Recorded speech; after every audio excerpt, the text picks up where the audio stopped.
Hi everyone, my name is Serena. Welcome back to my channel. In this video, I'm going to do a vlog style video, but not really because I have a few things to do this week. They're going to be just clips of me talking about 3 books that were recommended to Cancers. So I am a Cancer sign. It is Cancer season. It's my birthday month and I've had this idea for a while and it's not original. A lot of people have done videos like this. The first one that I've actually seen is Books and Lala's video, of course, last year.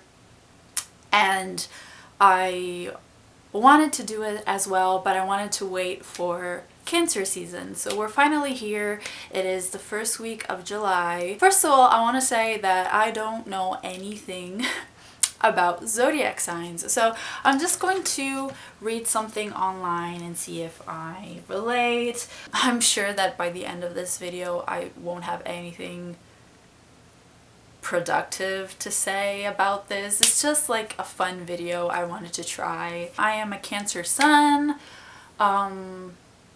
Scorpio moon, and Pisces rising. I don't know if that says anything. I know that all 3 of them are water signs, so is that interesting? I don't know. But yeah, if you were curious, Cancer traits: very sensitive, seeks comfort, forgives but never forgets, only has one boundary but it is very firm, takes on other people's problems. So these are the Cancer traits. Do I relate to them? Am I very sensitive? Kinda.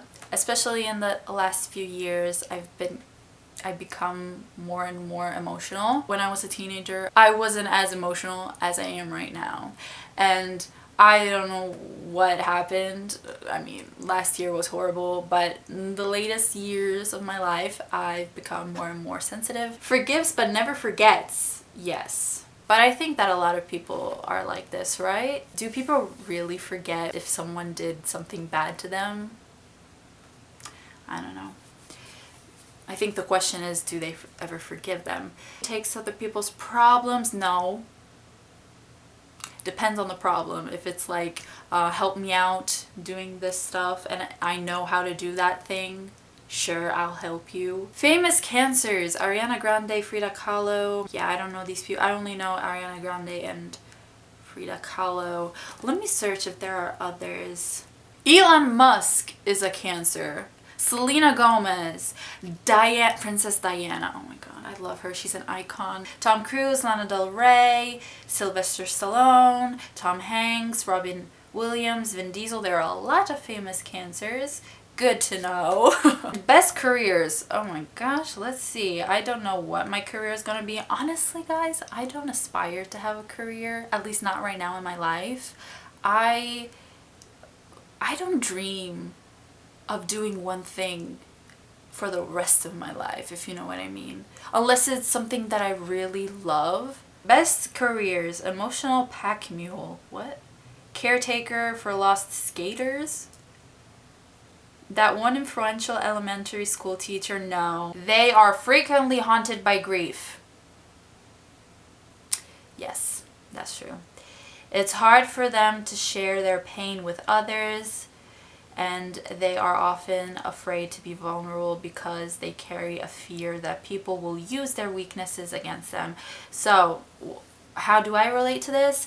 I don't keep things to myself necessarily. Depends on who I'm talking to. I will say what I'm thinking and what I'm feeling.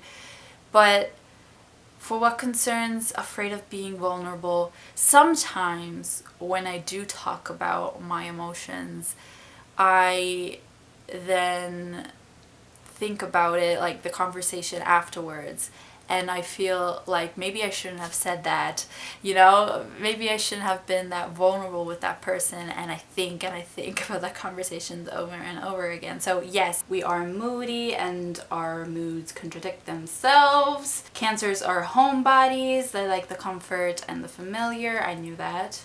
I read that somewhere. They don't like change.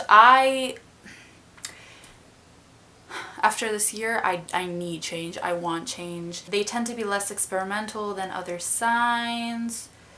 No. Cancer in love, sex and romance. I don't think we have to read all of this, but do Cancers fall in love easily? Cancers fall in love easily. That's not true. That's not true. I was that kid in high school, that girl in high school that all of her friends had crushes, and I was the one who never had a crush. Never. I think like between all of these, I relate more to this being sensitive and insecure and needs reassurance. I think that's the one that I relate to the most, because every time I do something, even if it's like something simple, I always have to think about it 100 times because I want to do it right. And I have to get over this, honestly, because I spend so much time doing something that doesn't need all this time, and I constantly need to reassure myself, and I need to ask like people like, is this right? Right. You know what I mean? Like, I need reassurance that I'm doing something correctly, and I have to get over this because really it's I'm wasting so much time. Am I loyal and protective with the people I love? Sure. But yeah, that's it. Let's talk about the books I'm going to read this week. I am not going to film myself reacting to watching some videos on YouTube and looking on Google. I've already done that before starting to film this video. What have I seen recommended to Cancers? I remember seeing The Song of Achilles, but I'm not going to read that one. I have Circe on my shelves. I want to read that one, but not this week. Also, what have I seen? Sally Rooney. I've seen Conversations with Friends and Normal People. I'm planning on reading Normal People this month, but not this week for another vlog. And I've also seen The Priory of the Orange Tree. Yeah, that's a huge book I'm not going to read. So what am I going to read? This week I'm going to read My Year of Rest and Relaxation by Otessa Moshfegh. I've seen this book around. It sounds so weird. It's about this girl who sleeps for an entire year. How is she gonna do that? I don't know. And it's also short. It's, I think, 300 pages. I've seen this on a video on YouTube. After that, I'm going to read other two books, and these I've seen on the internet on some websites. I've searched for some classics recommended to Cancers because I do want to read more classics, and the one that has been recommended in so many websites is The Turn of the Screw, and it's really short, so yay, I'm reading it. It's like 120 pages, and The Turn of the Screw was recommended because it's a perfect read for a Cancer, as this sign focuses deeply on family and is very protective of highly valued relationships. And the other book that I'm reading is Lily and the Octopus by Stephen Rowley. For the sensitive, intuitive Cancer, I'd recommend an imaginative novel with a one-of-a-kind relationship at its heart. Lily and the Octopus is the story of Ted Flask and his beloved companion, 12-year-old Dashend. Lily, of course, the book is perfect for dog lovers, but that's not all. Lily and the Octopus is for anyone who's ever experienced a love so deep you could hardly handle it. Go ahead, cry your Cancer heart out. Like, we're the crybabies of the zodiac signs. So I decided this one because I want to see if I cry, and I usually cry when I watch dog movies. I've never had a dog or any pet. I've cried watching The Art of Racing in the Rain, and I think this was compared to that. Also, it was compared to The Life of Pi. I haven't read that. So I'm reading these three books, and let's see if I enjoy them, if I relate to the main characters.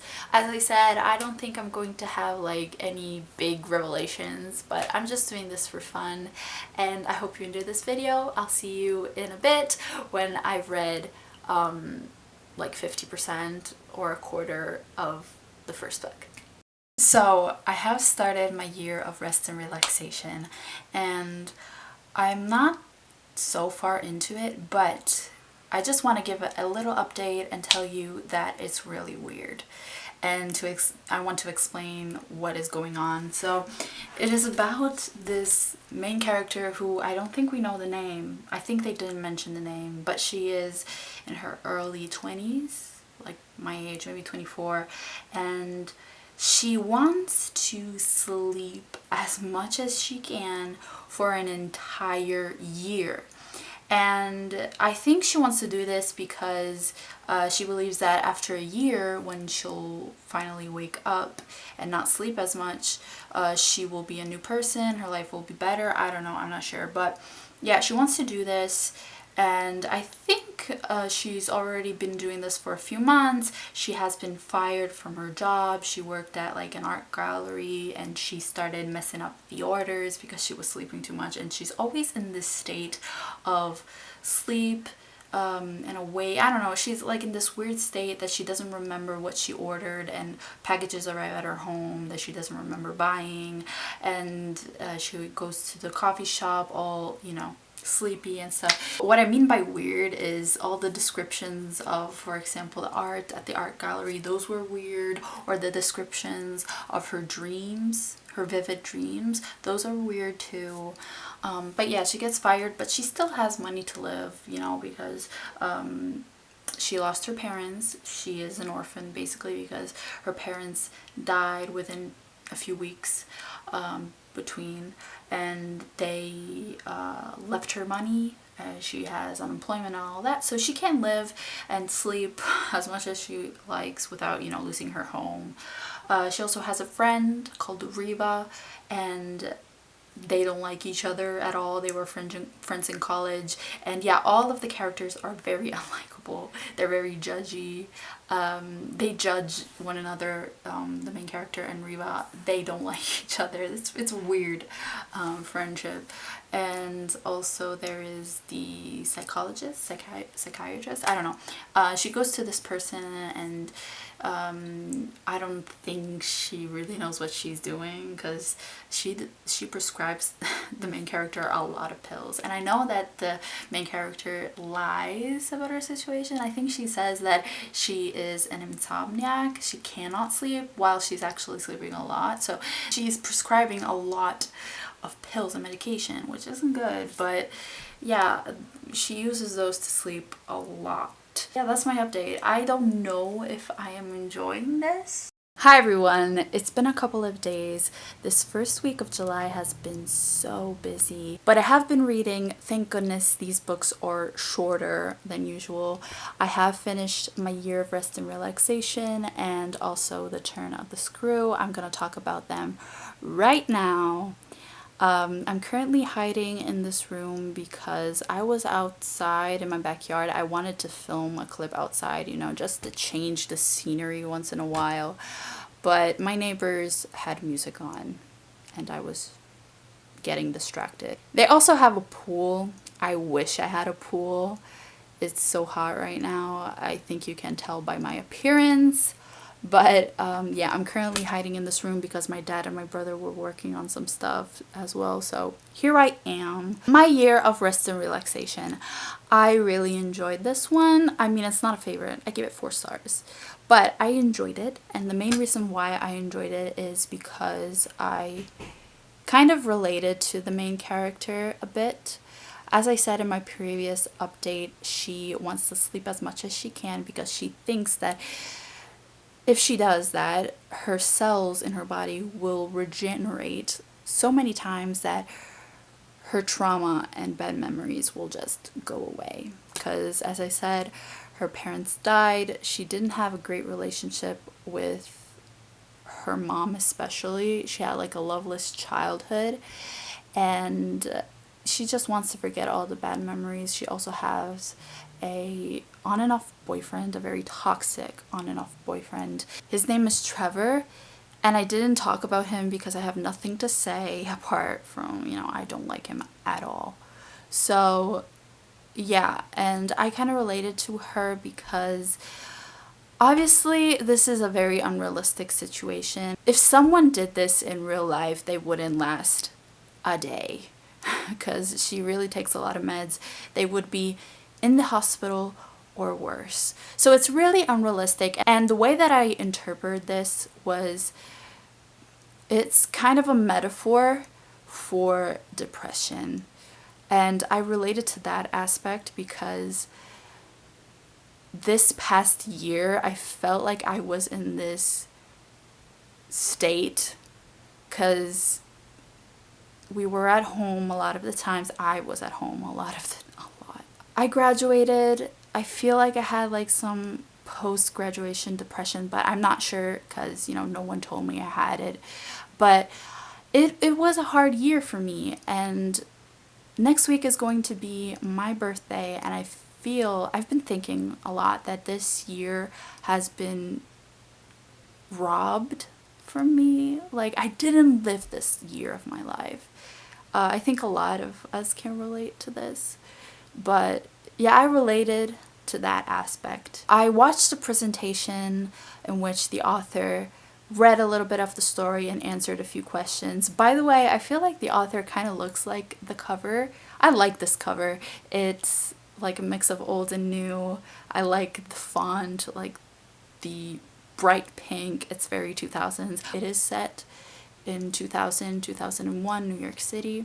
So it is set in that time period. The main character is very pretty and she loves Whoopi Goldberg and Harrison Ford, and she watched a lot of cassettes, like VHS tapes, and she is kind of hesitant of DVDs, you know. In that time people were switching from VHS to DVDs, and she doesn't want to do that quite yet.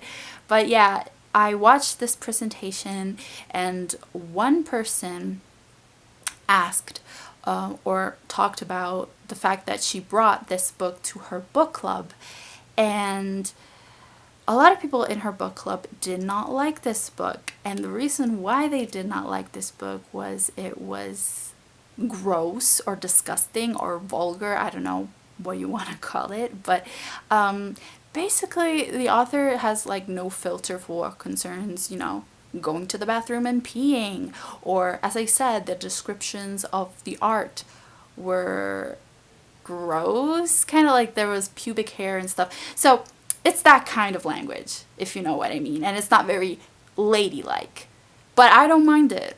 I actually think it was very different than what I usually read, so I was okay with it.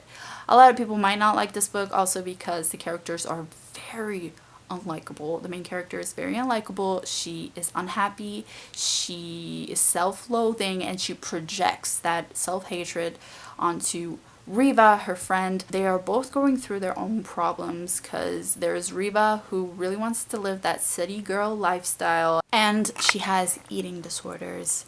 So yeah, they don't like each other, but at the same time they don't want to end the friendship because the narrator says this. She says that Riva is like a comfort for her, so she doesn't want to end the relationship, but she does, you know. It was weird. And yeah, overall this book was funny, but it was like a dark comedy. Not dark humor, but you know what I mean, like dark comedy. The way that the book is written is very funny, but it deals with heavy topics. The ending was really quick, and you can predict what is going to happen at the end, but it was all of a sudden, and it was just like a paragraph and it ended. So it ended abruptly, but I don't mind it. For what concerns the zodiac part of this vlog, I think the reasons why this was recommended to Cancers is because Cancers are usually stereotyped as homebodies. They love staying at home. Maybe they're introverts and they have a lot of empathy, maybe. I don't know. As I said, I don't know much about zodiac signs, but I'm guessing. And I did relate to the main character. But I don't know if it's because of my personality or because of what I've been through this past year. So I do see why this is recommended to Cancers, but personally, I don't know, as I said, if it's because I'm a Cancer that I related to the main character. Let's talk about The Turn of the Screw, and I did not like it. It's a horror novella, and it's very short, thank goodness, it's very short. But the main reasons why I didn't enjoy this is because the language is very dense. I always have a difficulty with classics. I don't read a lot of them. I usually read newer releases in which English is more understandable because it's the language we speak nowadays. Last month I read Mansfield Park, and it took me a little bit to get into, but this one, even if it was shorter, it took me way more time to get into, and I never really fully got into it. There's a lot of descriptions, a lot of dialogue, and not a lot of action. It's horror. I was expecting more action, but that didn't happen. Also, it wasn't scary because, as I said, there wasn't a lot of action, and I think that it might have been very scary back then in Victorian times. I think it was published in the late 1800s. So, I'm just going to sit here in this corner because my room is a mess, but clearly today isn't a great day for filming. It's not a great day in general, but I was talking about The Turn of the Screw in my previous clip when it stopped recording. So yeah, it's later on in the day, it's dark, I took a shower, my hair is wet, but I am here to talk about The Turn of the Screw. I bet it was scary back then, but nowadays we are so used to violence and we're so used to gruesome, disgusting things that we need more. I'm glad that I read it because there are a lot of adaptations. I want to watch The Haunting of Bly Manor. I want to read The Haunting of Hill House first later on this year and then watch the show. There are a lot of adaptations that I'm sure are very different. Thank goodness, even though I haven't watched them, but I'm sure they made them more scarier. I'm also sure that The Turn of the Key by Ruth Ware was inspired by this story because it's the same premise. Let me explain. First of all, I want to say that it's very ambiguous. A lot of people interpreted this story in different ways, especially in two ways. There are people who interpret this story as a ghost story, and others think that it's about this girl, this governess, that goes mad because it's about this governess who sees paranormal beings. She sees ghosts. So we are questioning if they are real or if it is all in her head. So that's the main reason why it's open to interpretation. The ending is very abrupt and ambiguous, but yeah, it starts with an introduction in which there are these people who are telling stories at Christmas Eve, and one person in particular starts telling the story of this governess who goes to this house to look after these children, and she sees these paranormal beings, these ghosts. So after the introduction, the narrator changes and we see the story through the governess's eyes, and the narrator is unreliable, and yeah, she goes to this place because there's this man who we never see. He's in London, but he hires her to look after these children because he doesn't want anything to do with them, and she accepts because, you know, she's young, she needs money, and he was also very attractive, so she accepts, and she is very protective of these children. We have Flora and we have Miles. There's also this housekeeper, Mrs. Gross. So there are 4 people in this house in the middle of nowhere, and yeah, she wants to leave sometimes because she sees these beings and she wants to leave, but she doesn't because she wants to stay and protect these children. So yeah, and slowly she starts to believe that these children see these ghosts too, but they never say that they do. So this is when people start to think, are they real or is it in her mind? Is she going mad, you know? So yeah, and these children are angelic. They're beautiful, and there's this concept, this Victorian concept of beautiful equals good and ugly equals bad, and I think it's still relevant today because when there are two suspects, one of them is well put together and the other one is not, people suspect the not well put together person more because I don't know why. It's weird. It's weird, but yeah, they're very angelic, they're beautiful, and Miles in particular, the boy, gets expelled, and the governess tries to discover why he is expelled, but she never suspects him because he's beautiful. Yeah, he's a good kid. Because he's beautiful. But yeah, he's very cunning, he's very manipulative, and he tries to get out of these interrogations, and he makes the governess feel bad, you know, for asking questions. She's very sensitive. But yeah, I think I know why this was recommended to cancers. It's basically the only classic that I've seen recommended, and that is because the governess is loyal to the children. She wants to protect them. She doesn't want to leave. There's this like family-esque aspect of protection, and I think cancers are considered like the mother figure of the zodiac signs. So yeah, I get why it was recommended to cancers, but I don't relate to the governess at all.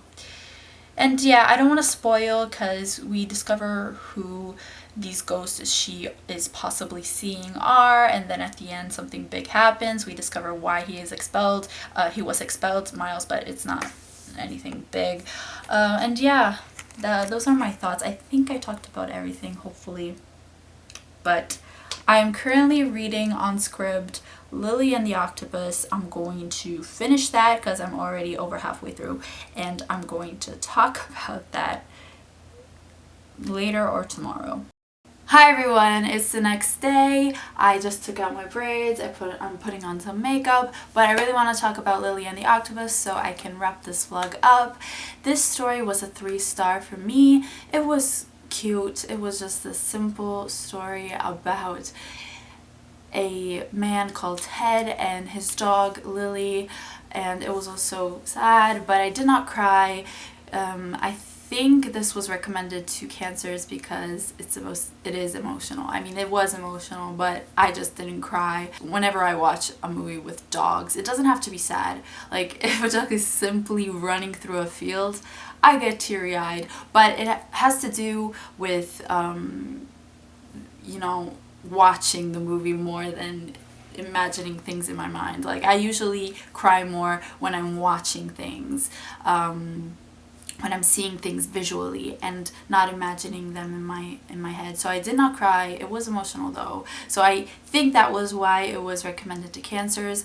Also, I think it was recommended because of the family aspect. This dog is his baby. And he has had her for 12 years now, so as we all know, dogs don't live forever, and a 12-year-old dog is actually an old dog, so we can predict what the story is going to be about. He is an older, I think 40-year-old gay man. He's very lonely. He has a sister and a mom, but the only person that is constantly in his life and has been in his life for 12 years is this dog. He spends so much time with this dog, and he talks with her. They talk about men, and in this book we read the voice of the dog. And I was listening to the audiobook, and sometimes it was weird because the dog talked in all caps, and I think it was like resembling barking. He also had a boyfriend for like 6 years. They broke up. So really, this dog is a constant figure in his life, and they spend so much time together, and one day he sees this octopus on her head. And I don't think this is a spoiler because what is this octopus? It's a tumor on her head, and he calls it octopus because he is avoiding saying tumor. He's just he won't accept it, and throughout this this book, there is kind of magical realism. The fact that the dog is talking, the fact that he is also talking to her and the octopus. He sees the octopus as a real thing on her head. That is either magical realism or it's in his head. I'm not sure. But yeah, we see him talk to this octopus as well, and there was a weird part that I'm not sure if I enjoyed, in which they go on an adventure to go and find and kill this octopus. So they go on a boat, and yeah, it had that magical realism feeling. I'm not sure if I enjoyed that scene in particular, and it's about grief. It is about grief, and he also goes to see this therapist. I've read 2 books with main characters who go to see psychologists or psychiatrists. She tells him that grieving someone before they die is normal. And I've been thinking about that, and that's so true, because when we see someone we love grow older,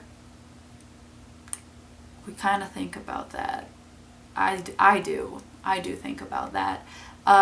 So yeah, that was interesting. It's really about a story about grief and relationships. And I do see why this was recommended to Cancers. Did I relate to the main character? Not really, but that's my fault. I thought this was going to make me cry. It made me emotional, but I did not cry, as I said. But it's my fault, because my mom's side of the family had a dog before I was born, but since I was born, I never had a pet. So I don't know how that feels. I can only imagine, honestly. So on that aspect, I cannot relate. But yeah, loving someone and grieving someone even though they're still here, I can totally relate to that. And yeah, that's all I have to say about this book, honestly. It was a 3 stars. And yeah, that's it. Let me wrap this up. I read My Year of Rest and Relaxation, The Turn of the Screw, and Lily and the Octopus. My favorite was My Year of Rest and Relaxation, and my least favorite was The Turn of the Screw. Do I relate to Cancer traits? Some of them, sure. Others, not really, as I said in my introduction. And I also remember reading about Cancers being manipulative. I don't think we've read characters who are manipulative. Ooh. In The Turn of the Screw, there's a kid that was really manipulative. Interesting. Is he a Cancer? Anyway, it was fun. I hope you enjoyed this video, and I'll talk to you guys in my next one. Bye!